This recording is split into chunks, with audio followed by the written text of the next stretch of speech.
Thank the Force. I always forget to put the thing up there, but thank the Force. We're back because I was kind of leaning in like this, but it's Thursday nights. My name is Tyler. Welcome to Star Wars Newsnet Live this week, joined as always by my good friend Luke, the lore master himself. And this week, joined by Miguel, the movie man, movie magical man. So I have a question for Miguel, actually, like a movie trivia question, if Okay. if he's able to handle this. So you're putting me on the spot. I'm putting you on the spot. Okay. Okay, so I had this crossword puzzle where we're doing essay writing this week, and uh, once they finish their essay and everything, they might have like a few minutes left at the end of class today if they were to finish. Some of them got done at the beginning. So I just came up, I was like, we'll just do some fun movie crossword puzzles. But I have no idea what the answers are for this crossword puzzle because it required me to pay $10 membership in order to do it. But it was like a somewhat popular. All the ones that worked on this got through every single one easily, except for one. They could not get it. And I was really hoping one of them would get it because I had no idea what it was and I could not figure it out. It is, I believe, 15 letters. The first letter is a T, the third letter a C, and the fifth letter and E. And the hint for the crossword was spring. Is there any way we can figure this one out? I could not do it. So I challenged any of my students, if any of you can figure out what this is, because I was asking ChatGPT, I was going to the AI platforms of the world to try to figure this out, and they were not giving it to me. And I have a student, one of my favorite students in the world. This guy like gives me guavas that he grows at home. Like he'll bring me a bag of guavas. He's so nice. And he emails me in all caps at like 8:30 p.m. tonight. Mr. Bradshaw, I found the name of the movie. I figured it out. It's blank. We'll just go for a few minutes here. And, Miguel, if you think of it at any time. No, wait a minute. So it's the name of a movie, not the name of like a person, right? It's the name of the movie. It's the name of the movie. Okay. And the hint was what? Spring. The hint is spring. No, then I'm off. I was thinking of a movie that was called Spring, Summer, Autumn, Winter, and Spring. And maybe that was like, the filmmaker maybe was. Well, here's the thing. I had never even heard of this movie, and all the other movies in this crossword puzzle were like Despicable Me, Coraline, Monsters Inc., like movies that they were 100% familiar with, Harry Potter. And then I had never heard of this movie, but it apparently is a thing. Anyway, so I just wanted to throw that out there. I just wanted to see if anyone in the chat can solve this mystery, go for it. Like, I would love to know if you are capable of solving the mystery because only one person has been able to figure it out. Anyway, I will reveal the answer of the movie at a later time. I just want to throw that out there, put us on the spot, see if we could do that. Andor season 2. Let's go ahead and just transition to some Andor season 2. Very different topic. Very different topic, yes. Andor season 2. There are 3 things I want to talk about for Andor season 2 real quick, and then we'll get on to our Skeleton Crew predictions. So there were some images that were released. There was a few more, updates. Tony Gilroy's doing a little more talking. There's starting to be a little bit of that preliminary, buzz. We have the Empire, articles, that's coming out. There's all that. They're starting to drop little tidbits here and there. And there was 3 things I wanted to talk about.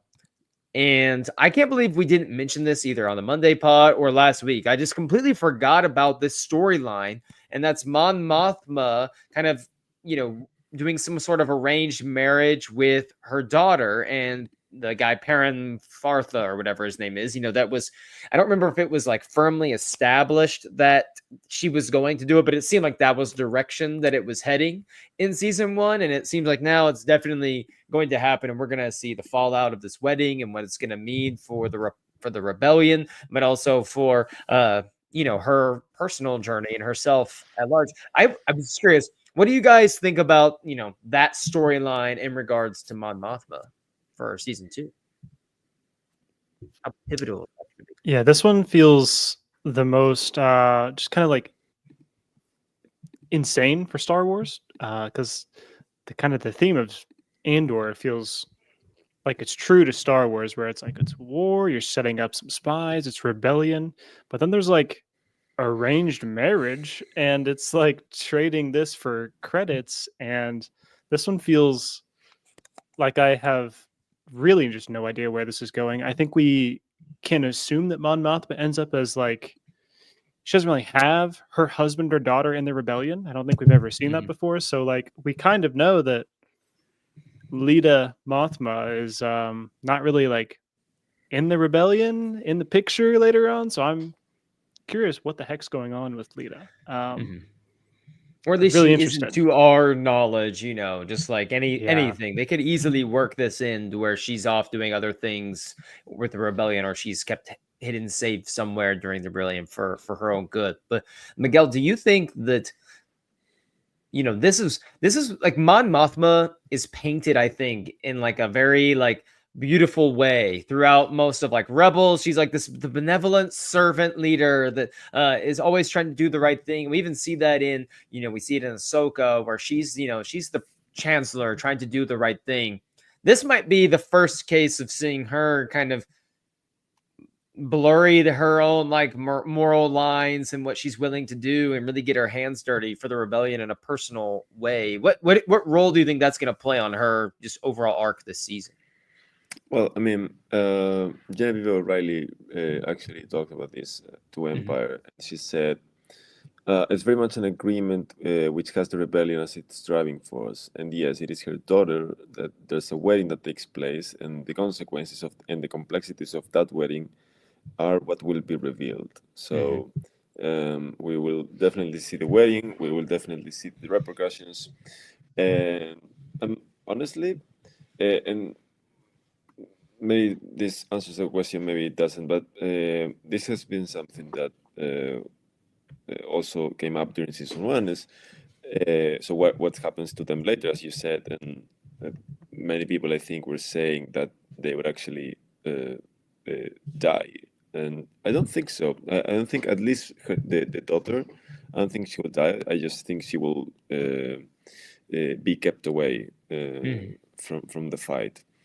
In terms of why, or rather, the fact that we've always seen Mon Mothma as this benevolent figure, as this beacon of hope, however you want to call it, I think that's mostly because of the way that people or the rebellion sees her. So we've been seeing her through the eyes of the rebels, through the eyes of the people in the Republic, and now we're like pulling back the curtain. Now we're actually seeing the politician and what she looks like behind the scenes, and that's probably the most interesting stuff about her.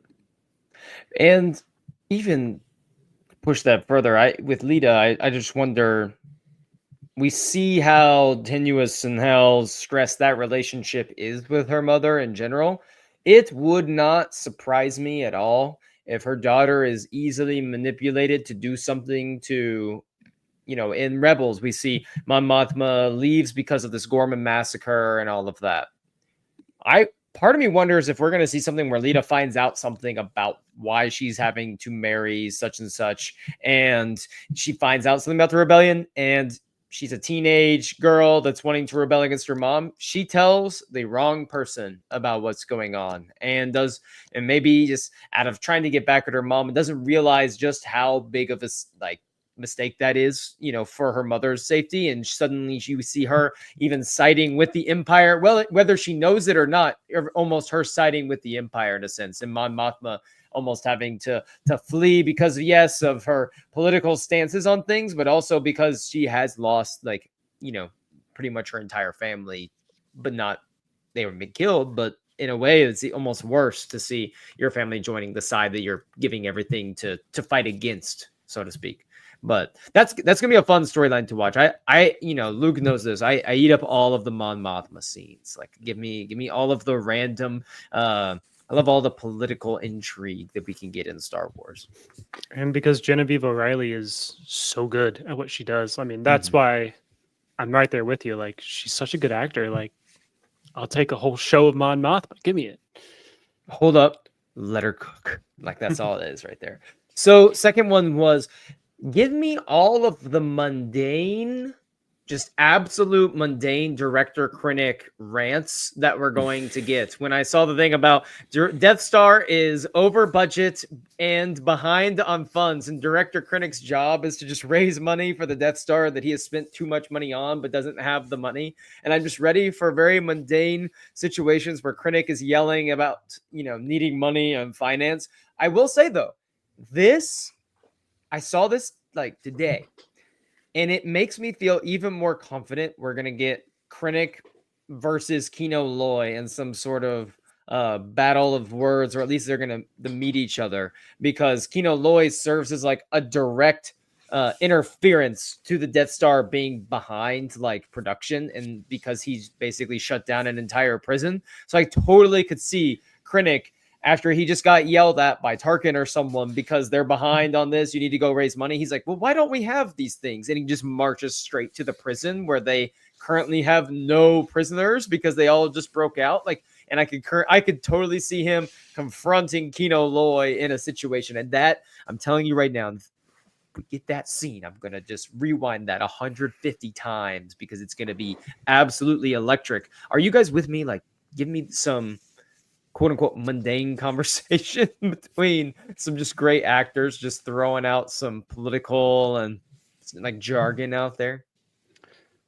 Yes, I think over the past couple of years, I've become such a fan of the kind of grounded approach. So a little bit of it.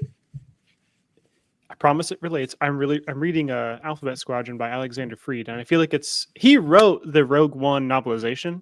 So I just feel like everything I read from him feels this way. It's like really grounded. There's not Jedi in it. There's not like a mystical, like it's grounded to the point. It's very hard nosed. And I've become a fan of that thanks to like Andor and other projects like that. So I'm really looking forward to the gritty, hard conversations that are going to happen in season 2. Season 1 had a lot of those as well. So I love that. It makes me want more. So yes, Tyler, I would love more mundane. Like, I don't need the Force to be knocking over like starships or like lightsabers. Like, I want some like battle of wills and like the minds clashing. Like, that's what I'm here for.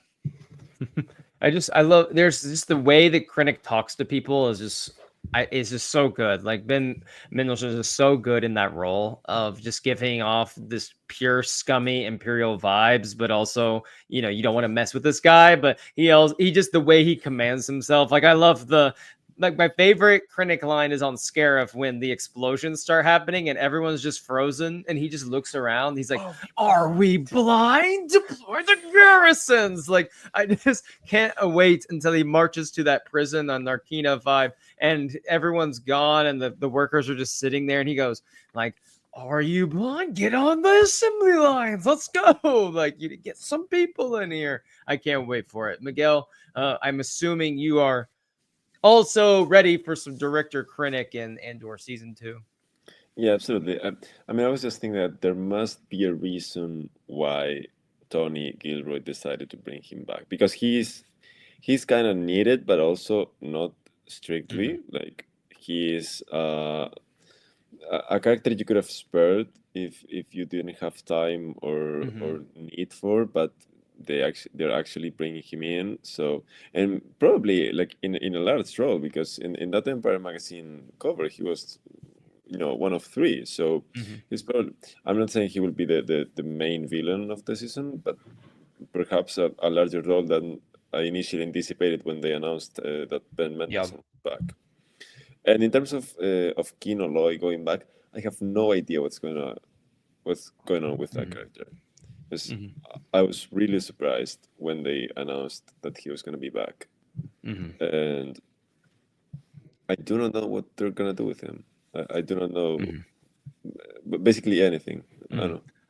The only thing I could think of is he's alive. Cassian finds out he's alive and wants to break out his, friend from prison essentially, and kind of maybe does something he's not supposed to in order to do that. Like I could even see from the standpoint of, and this is a lot of projecting, which was what we're basically doing, but that just brief scene where Luthen is telling Cassian to think like a leader, and after he says thinking like a soldier, like I could see a soldier going, my friend is trapped there. I'm going to go break him out and do this. But Luthen's like, think about this. Like, you may have just exposed us. You may have exposed our movement, all to save one person. Like, what are you doing? You have to think bigger than that. You're bigger than this at this point in time. And so I'm wondering if it's going to be something like that, where Cassian puts himself on the Empire's radar because he's doing something to save Kino Loy. Or like you can flip it and say Cassian is now on the Empire's radar. They know that he was a prisoner with Kino Loy.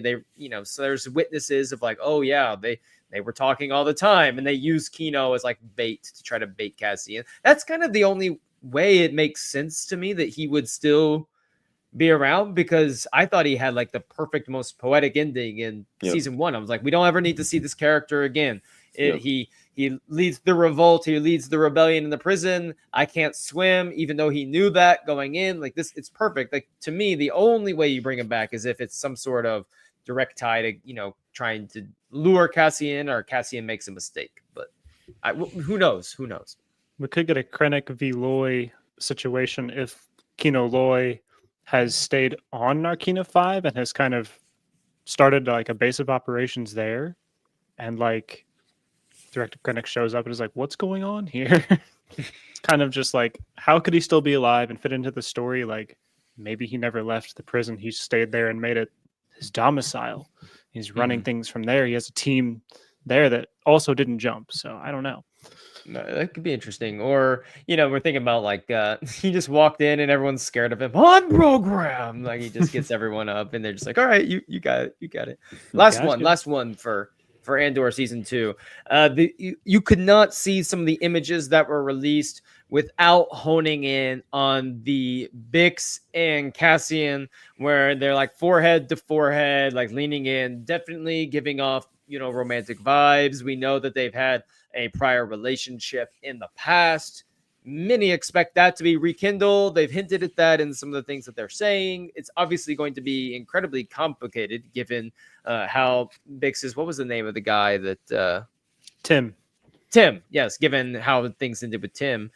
So I'm curious, how big of a role do you guys think the romantic element between Cassian and Bix is going to be in the season? Will it be like a driving force for the show, or is it going to be kind of a, oh, yep, it's there, here or there? Because we're doing so many years worth of arcs. So like if we're having this be a forefront, I'm thinking this is something that's going to be like big time. But I also could see it just condensing into, this is 1 year, like something happens and then we fast forward and we see the fallout from that.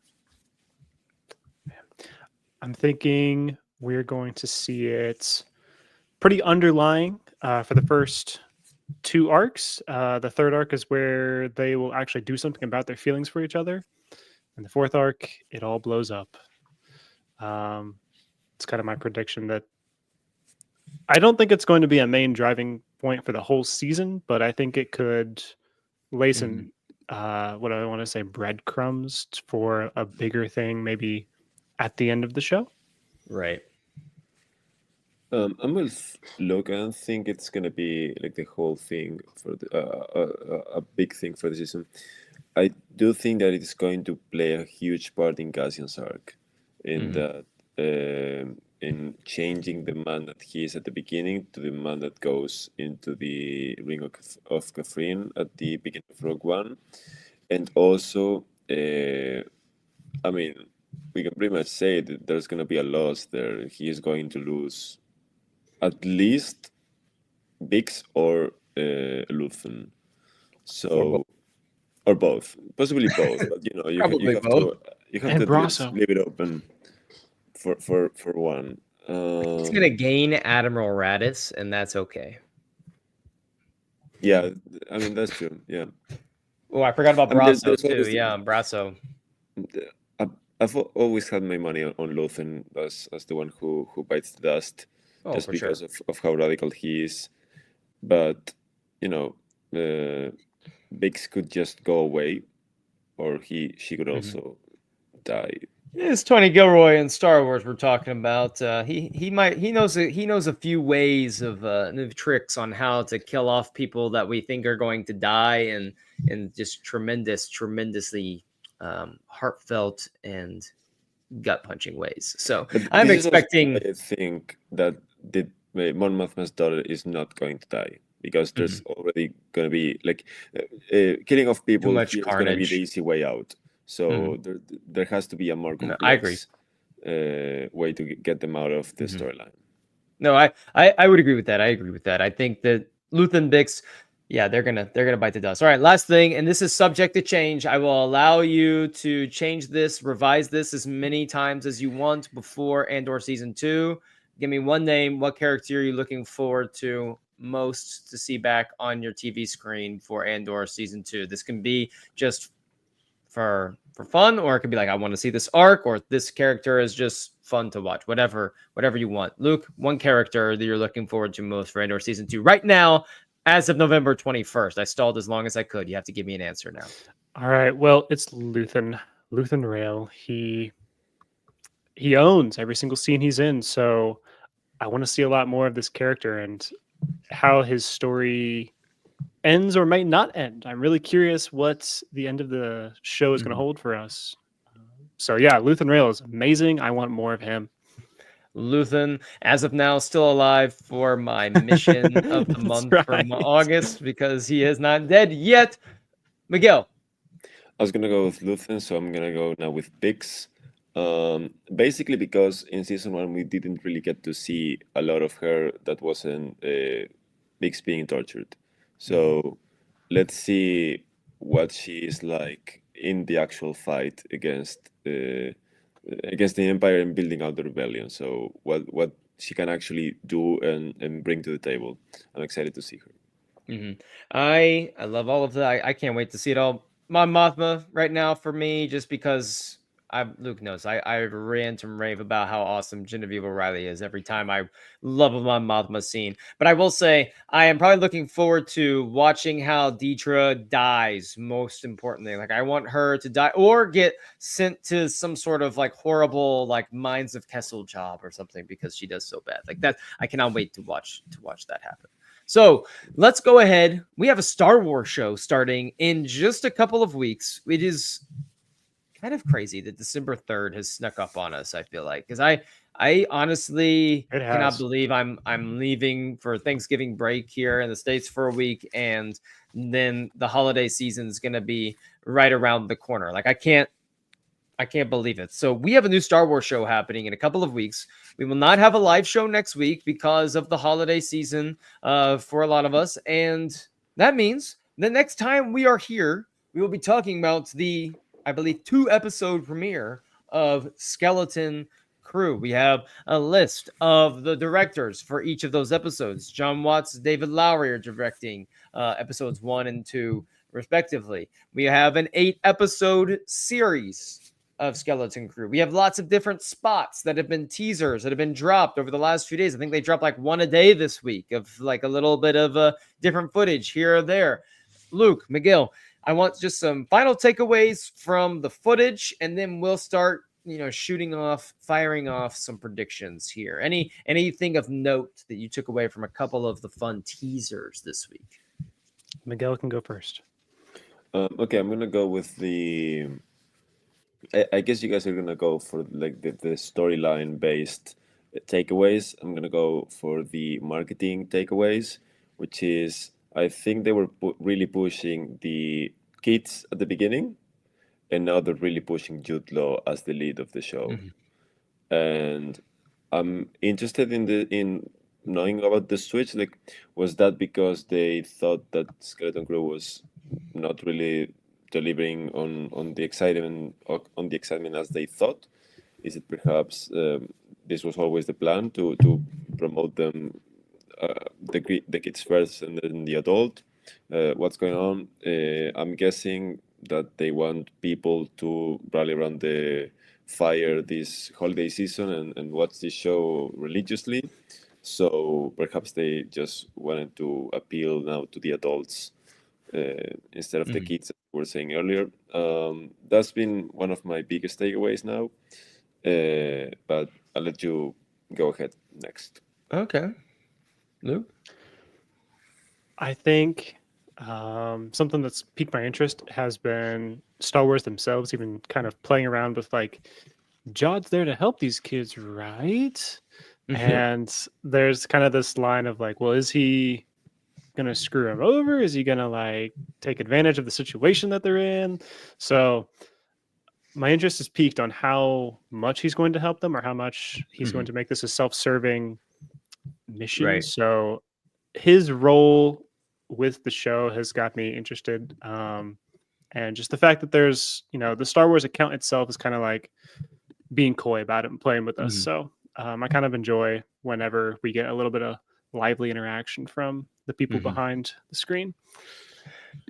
For me, it's honestly, and this is gonna maybe sound weird, the round table they dropped with John Laws, Bryce Dallas Howard, Lowry, everyone that was there, and Jake Schreier.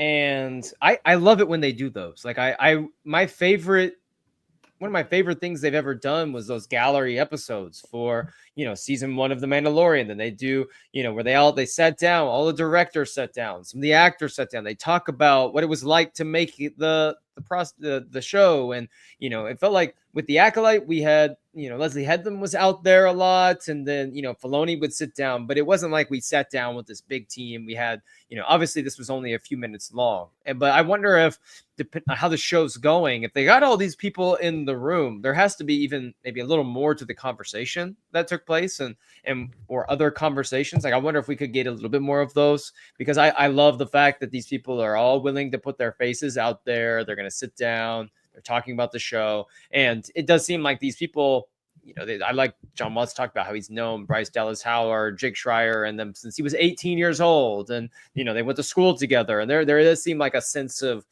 community and camaraderie that with making this show, which I think hopefully will help with the spirit of what it's trying to be. So I found that really, really interesting, and so I really hope that Disney does more of those little specials, because I love those. Like I loved going and watching those Mandalorian episodes when they dropped them, or even the Book of Boba Fett, Obi-Wan Kenobi's. Even if I don't love the show, I love seeing like how it all comes together. Where are they now? I don't think they did one for Ahsoka, and they definitely didn't do it for Acolyte. So what's going on there? I don't, and it was scaled back each time. Like the Mandalorian season 1 had, for every episode they talked about it. Then season 2 had just like an hour or 45 minutes. Season 2 had like at least 2 episodes. Was it 2? That's what I was going to say. I think season 1, which feels crazy to look back on now, it had 8 episodes for the gallery, and then season 2 had 2. Season 3 has 1. Yeah, season 2 did one, and where they didn't talk about Luke, and then they drop another one like 6 months later. I remember. Yeah, that's right. Discussed how they brought back Luke for like another 45 minutes, and then both season 3 and then the Boba Fett show and the Obi-Wan show had a single episode documentary, which were mostly like very, very benign. They were very there was nothing in there that was risky, or it's like, everyone's excited about this show and everyone's having a great time doing it, which is fine, as long as you're pulling back the curtain. But now they're no longer doing that. I'm not sure what's going on there. I really hope maybe they do that for this show. I'm hoping that if it takes off a little bit, they're like, let's do some more of these, because I would love to. Just thinking about the people they have like in for this show with the Daniels, you have John Watts, Bryce Dallas Howard, Lee Isaac Chung, David Lett. They're just the names you have attached to these episodes. I would love to hear them talk about what it was like to piece this story together. So let's talk now. Takeaway that I have, and this is not Star Wars related. But where are the Daniels? So I don't think they're working on anything right now, and they haven't promoted this show at all. So they've done like a bunch of you know, roundtables with the directors, either this one that just released or another one for one of the magazines a few months ago, and the dialects weren't available. They just sent in a quote. So where are they? What are they doing? Why are they not available to speak? Are they really shooting something? Are they?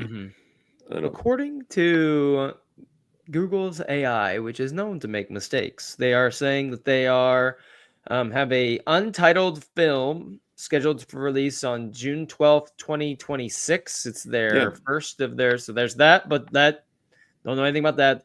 They have a TV deal with A24. Yeah, the 26 movies with A24, but they haven't. But they haven't. There's said anything. nothing basically saying like what they're doing right now. I guess they're writing, so maybe they're busy. But I would have thought that maybe they can spare a day or two. I don't know. Just spitballing there. Probably they're writing the next Star Wars trilogy, so good for them, honestly. For Universal Pictures. Yeah. Yeah, indeed. The future is going to be crazy. So, do either of you have any fun predictions to start off? I got like 3. Okay, I think you have to go ahead then. So I've been beating this drum since the beginning. I do not feel as confident about this one as I did 6 months ago, but when I said it, because of just where it's at in the story. But I'm gonna stick with my guns here from the beginning, even though I don't know if I'm gonna be. I'm pretty sure I'm gonna be wrong about this. But Bryce Dallas Howard, episode 6. That's where we see Mando. That's where we get a cameo. It's gonna be one of the few cameos from the show. I think he's one of the very. I don't think they're gonna do many cameos in this show. I think they're gonna let it just be its own thing. But it's all in the same kind of timeline universe of everything. I think she has the only one here with experience of bringing Mando in. She's worked on all 3 seasons of The Mandalorian.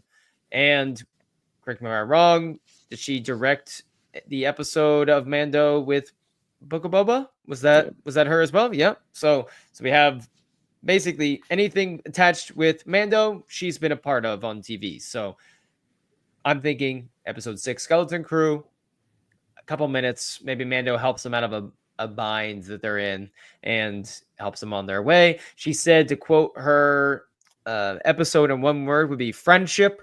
That doesn't tell you anything about Mando, but it doesn't hurt my case at all because Mando is everybody's best friend, essentially. So that's my prediction.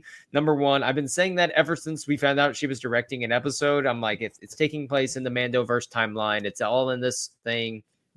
If he was going to show up, it's probably going to be whatever episode she does. So I'm going to ride that till the end, till we watch episode 6 and he doesn't show up. But until then, that's my prediction and I'm sticking with it. So they have actually said that there will be cameos in the show. They have confirmed that it's taking place in this timeline, so there's going to be cameos. They haven't said Mando. My head was also with Bo-Katan. Maybe one or the other, maybe the two. I was thinking Carson Teva is probably like an easy one with the X-Wing pilot, kind New of a Republic lock. out in the Outer Rim. Like he just shows in for 5 seconds. He's like, "What are you kids doing here?" Yes, but the way they phrased, so I don't think they would have actually said anything if the cameo was Carson Teva. Okay. I think that they dropped the hint because they have something bigger. Like that is a non-cameo to me. Like it is okay, it's fun for you and me, but that isn't like Mando level cameo. Mando, the ones that make sense, Mando, or you bring R2 and 3PO in. No, but I mean, I think the hint was that's what I think in terms of what's there's going to be cameos from the other shows in the Mandalorian, universe. Ezra Bridger spars Jude Law. Another option would be Boba Fett, but who knows? Like if you're bringing space pirates, why not Boba? But I just think with Space Pirates too, it makes sense with Mando because he's now working for the New Republic. He's like, oh, there's some pirates that need wrangling. I'll go help him out, get him out of a bind with the pirates in the last 2 episodes, resolve everything else. But so yeah, Mando he's my guy. I think episode 6 is where we'll see him. Episode 5 might do the Boba Fett thing where it ends the episode with the Mando theme, playing at the very end to kind of get you excited for what's to come. They might do something even like that. Luke, is Mando showing up? Can I get my Mandalorian helmet on? I have a Mando helmet Lego set over here I need to put together. Maybe I do that that's pretty for cool. episode 6 so I can have it ready when it happens. Yeah, episode 6, I think he's going to show up. Episode 7, I think they're going to run into a huge twister that they're going to have to get out of. Episode 4, they're probably going to run into like a multi-dimensional problem with the and then episode 8, I think we're getting Moff Gideon back. No, okay, sorry. John Watts brings in there's going to be 3 different Mandos from 3 different timelines. Wow. All right. I think so. I've done this one. Yeah. I've done this one before, but this is my one that I'm sticking to. I think. Have you done this before for Skeleton Crew, or is this just your every show prediction that you make? This is one that I have said once before for Skeleton Crew. Okay. We were talking about Jod Nawud, and we're like, is he a Jedi? We're kind of trying to figure out what his powers are. I'm going to say that he's not one, but that there's a woman who has a hologram in one of the trailers. I think that person was a Jedi. I think he has some kind of relationship with her, and I think that's the tying point for he wants this ship. He knows that's his sister or wife's ship. The kids are randomly on it. They show up, so they kind of have like this shared common bond of like, well, we came here on this ship. Well, I actually want that ship. So I think that there's some kind of Jedi-esque thing at play there. I think that Jod is that they're talking about the hologram. The woman's like the mom of one of the kids, or something. Is like Carrie Condon's character. Is that what you're referring to? No, or is this a different? There's a different one. You mainly hear it in one of the trailers. Oh, okay. You don't really see it very long, but that's my thing. I think that there's a Jedi connection with Jod, but Jod is not a Jedi. That's my thing. Okay. Do you think he's actually like using the Force and stuff, or is it like trickery? I think it's trickery. I think he just doesn't have the Force. I think he's learned to cope with loss. I think he's lost this woman in his life who meant a lot to him by being kind of a scoundrel, being kind of seedy. So I think he's got a lot of tricks up his sleeves to steal and get by in the underworld. I do not think this guy has the Force. I think he's Haja from Kenobi. We needed more Haja before he made this dramatic change in the arc in that show. Never mind. Sorry, it's an Obi-Wan Kenobi episode. Miguel, are we on board with Jude Law not being a quote unquote Jedi, whatever that means right now? Yes, because of my own prediction. I have actually 2 of them. I was actually gonna go the other way, but I'm gonna drop this one first. This is like both are very wild, but maybe they're onto something. So there's been this thing about Jude Law's character that he doesn't really want to give a lot of details about him, and that he hints that he goes by multiple names, and that they've actually discussed, I think one of the roundtables that released this week, that one of the names he has is whatever name. So what if he actually was someone we know, and what if that someone was Lorsan Tekka from Force Awakens? So that'd be pretty cool. He is not Force sensitive, but he has a connection to the Jedi. So what if the cameo was actually Luke, and at the end of the show, he engages in that quest to find the original Jedi Temple with Luke? That's awesome. This is one reason why I love Luke so much, guys, because when Luke hears something, or he just hears something that he really loves. Like, look at his face right now. Like, he's so happy right now. Because I mean, I'm reading the Poe Dameron comics, and their whole thing is they're trying to find Lor Santeca, and like, I don't know, this is hitting home for me. I'm on a Lor Santeca kick right now. As soon as Miguel said the name Lor Santeca, Luke went from to.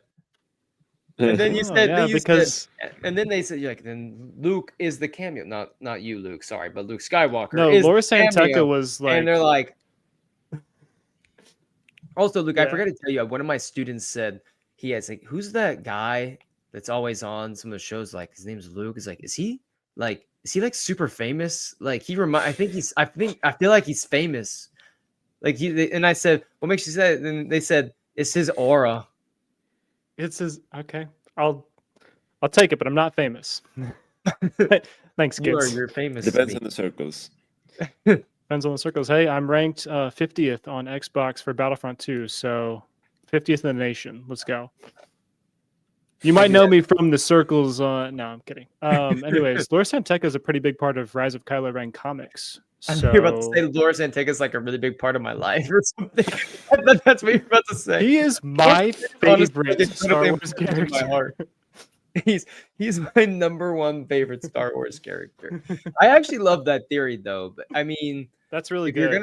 That would be something that would be mind bending. The problem is, and I don't know if you guys have ever watched like The Big Bang Theory, but there's like this episode where Sheldon's going through the comics and he gets to the new Flash comic, and what's the name of the guy that runs the comic book store? Stewart says, Sheldon, have you read the new Flash comic?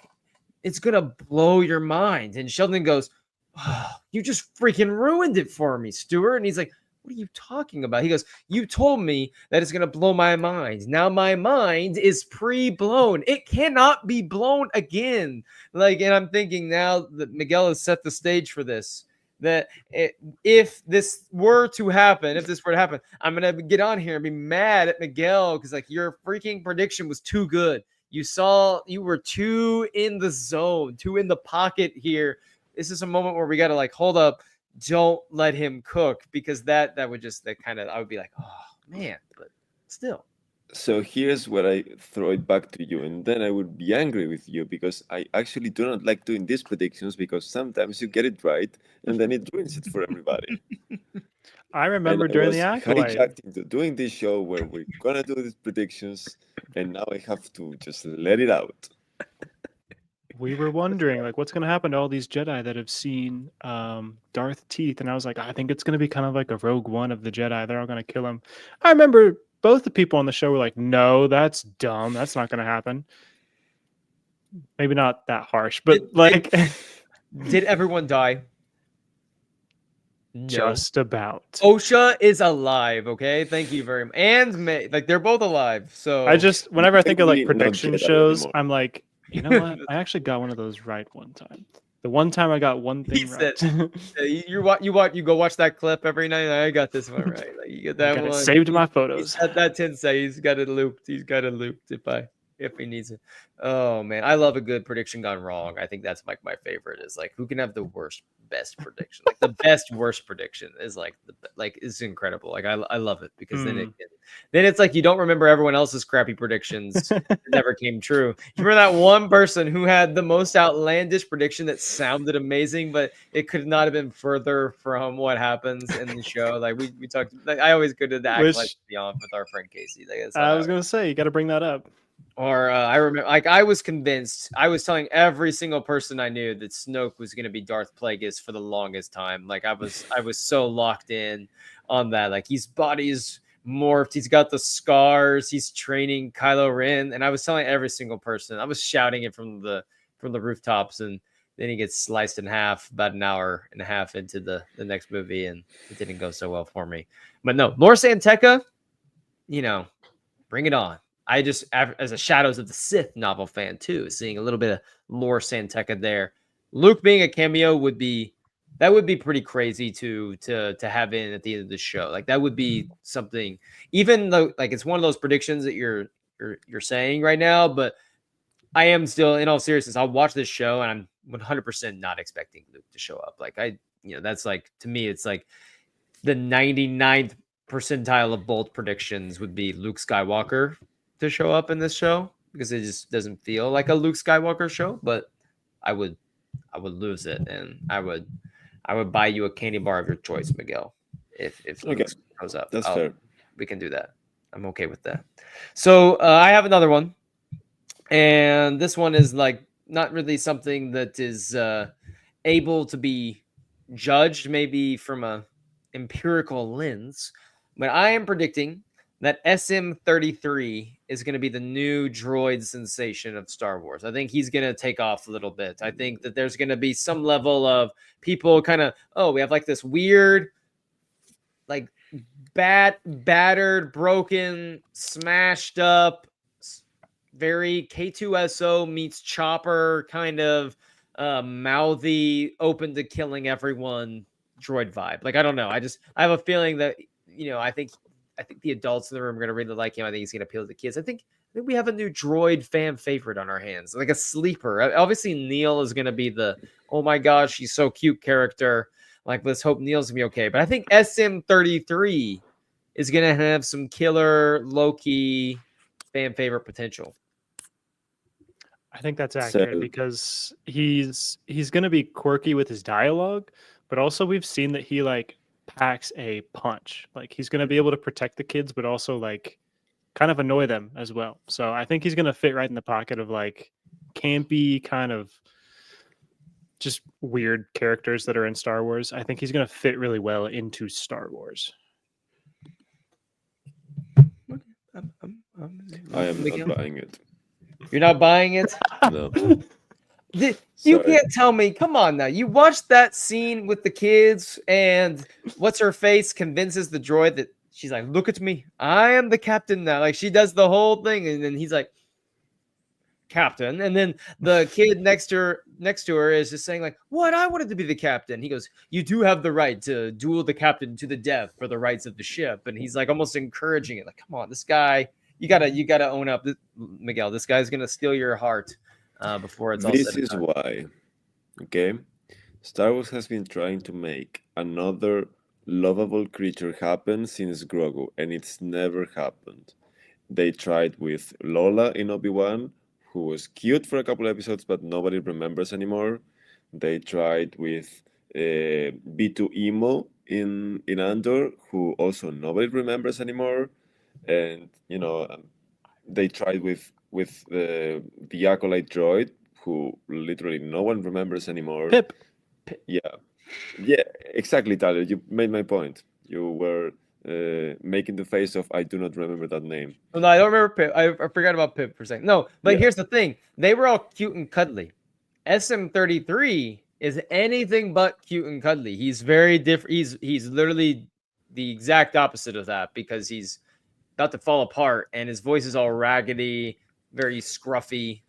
Right, but that's taking the Andor K2SO page. Like the same way Lola tried to play the same game Grogu played, and he was the king, and Lola had We haven't nothing to do seen with it. K2SO in 5, Yeah, exactly, 6 but years. it's like doing the same thing, and now we're gonna see him again in Andor, and it's not gonna, like, he's gonna eclipse anything that SM-33 does in Skeleton Crew. But that's not SM-33's fault that he's not on even a feature film on the big screen to have that I'm big saying moment where $1 it's billion not, get poured into K2SO love.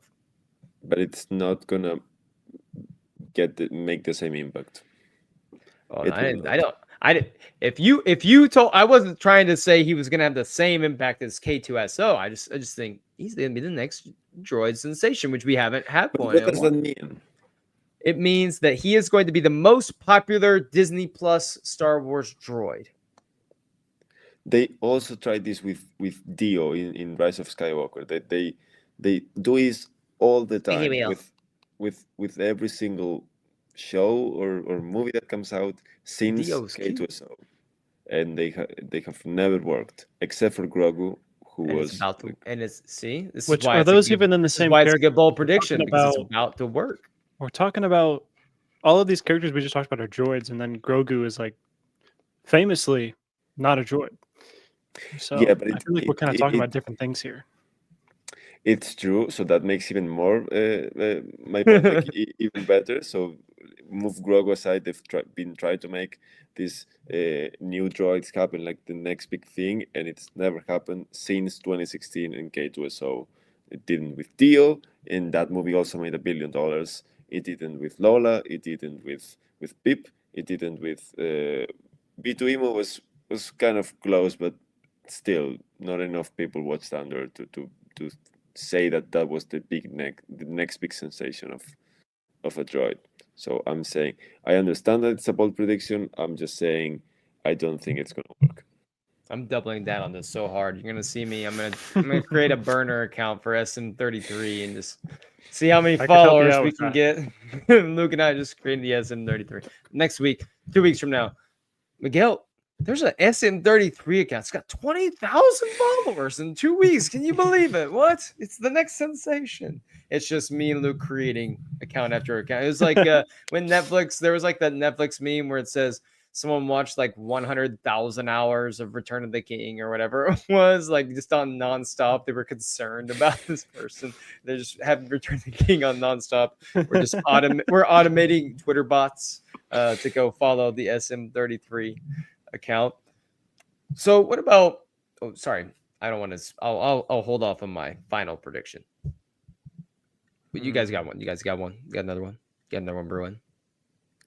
I do have a theory, but Luke, go ahead. Okay, I was gonna say this one's real quick, real far out there. The ship that they're flying on, I think they had some maybe credits on it, and they go to the bar, and the bartender says these are Old Republic credits, and so I think maybe this ship could be from the time of the Old Republic. There could be a little plot line that could help seed something from maybe a Dawn of the Jedi-esque kind of movie. I don't know. Maybe there could be something that could set up a future project for something Old Republic. Wasn't there like some sort of bit about how the planet they used to be on or something was once like a crown jewel of the Old Republic or something like that? True. So Yes. there was like this Old Republic tie-in. So Yeah. Well, is that a thing? I saw that somewhere. The planet was called At-Atin, I think, or something. Okay, I missed that. So is that a thing that they actually mentioned about the skeleton crew planet? I will be honest. I saw that when I was doom scrolling at 11 o'clock last night. So okay, I guess maybe it surfaced in one of the interviews and we missed that. Mm-hmm. Okay, so that sinks my next my big theory, but really? That sank it? Yeah. So okay, I'm gonna lay it out still. And maybe there's like Dang it, Luke. I can't believe I just okay. I'm gonna try to win Miguel back over for his theory no matter what, though. It's okay. Okay, no, there's some proof, maybe. So this is actually not fully my theory. I read this like a year ago, but I thought it was so fun that I've been bringing it up a couple of times ever since, and I'm gonna bring it up in full here. So there was this synopsis that was released whenever Skeleton Crew was announced, and there was this mention about getting lost in outer space and something mention of a galaxy. So there was this theory goes that what if these kids, so I guess there was some speculation at some point that maybe these kids were going into another galaxy, maybe Peridia, as in Ahsoka. Okay, and that's why they're lost in outer space, and they cannot find their way home. So the prediction goes: what if instead of going from our nominal galaxy, our regular galaxy that the Death Star blew up in, it's flipped. It's flipped, and the kids come from another galaxy, and they just somehow end up in our regular galaxy, and they cannot find their way home. And it was a bit.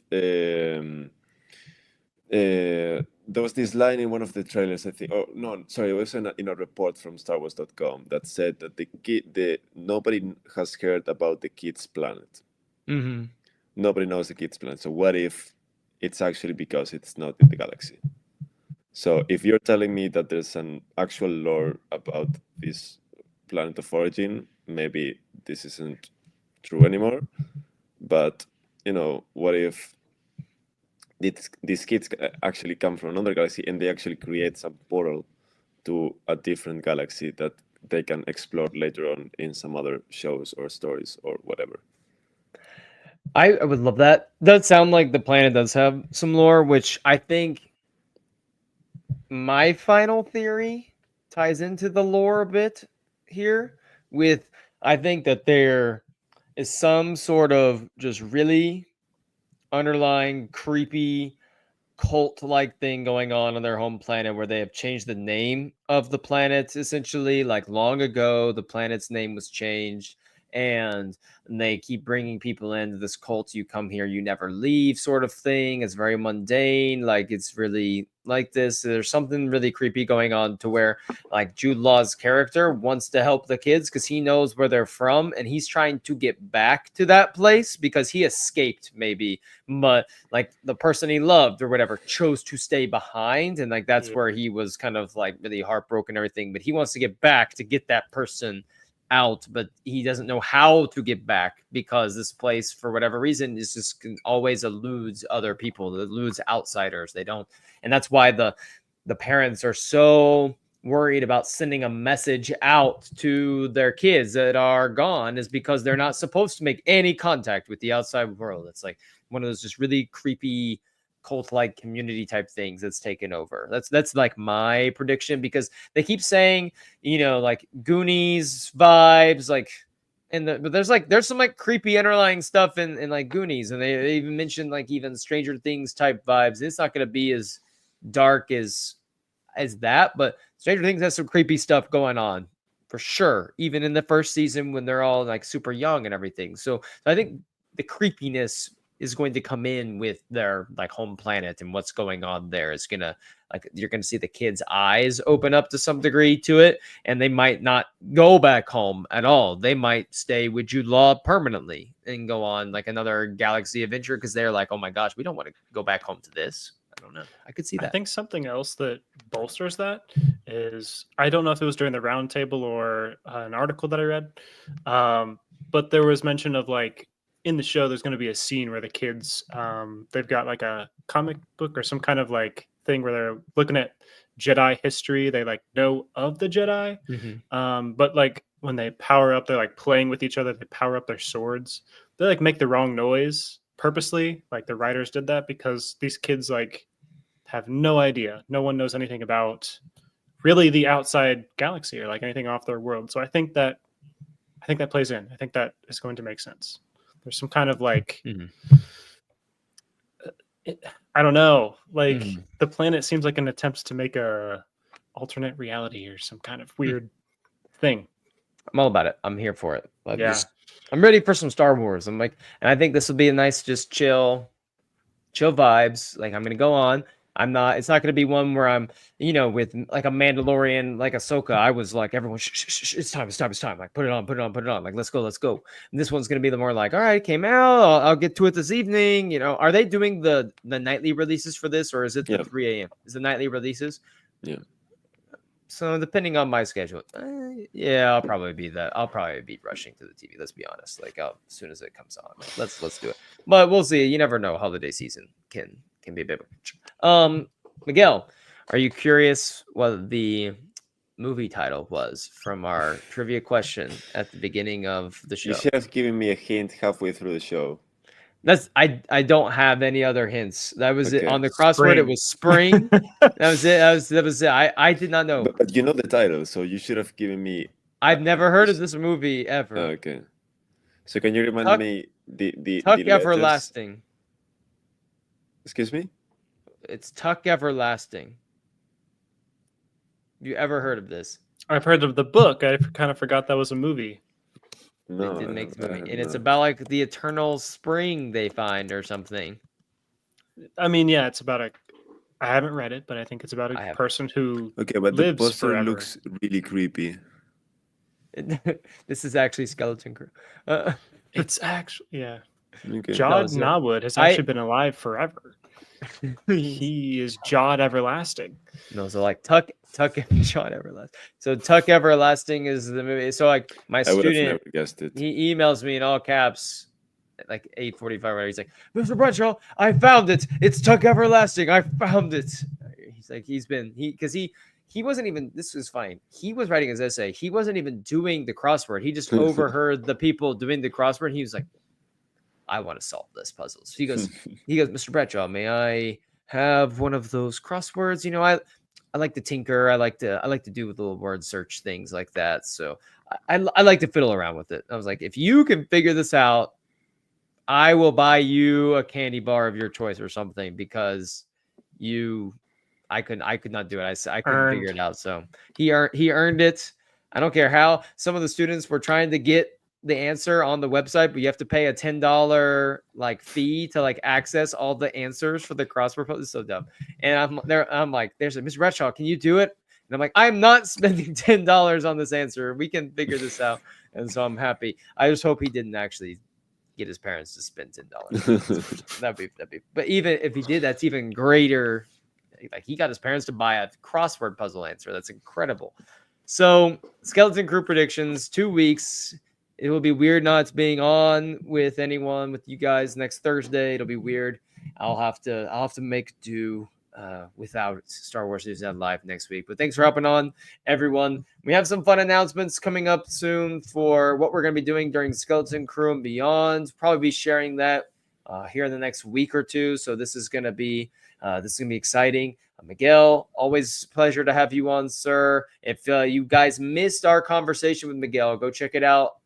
From Monday or on our YouTube channel or on Spotify or Apple Podcasts, the Star Wars Newsnet. We talked about celebrating kind of like 5 years of Mando, what that looks like. And then, of course, we had to talk about some Andor Season 2 and then the future of streaming. It was really just fun, insightful conversation. Always enjoy our Monday talks. Luke and I are going to be recording the next episode, the Timeline Show, tomorrow.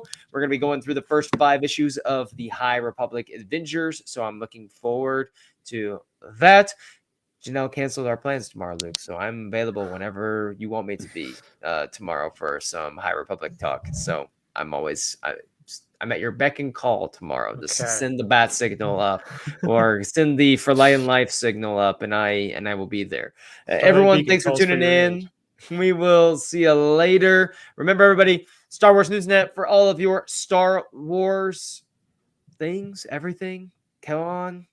Hop on, subscribe to the channel. We'll see you next time. 2 weeks, Skeleton Crew. For Light and Life, everyone. Remember, we are all the Republic.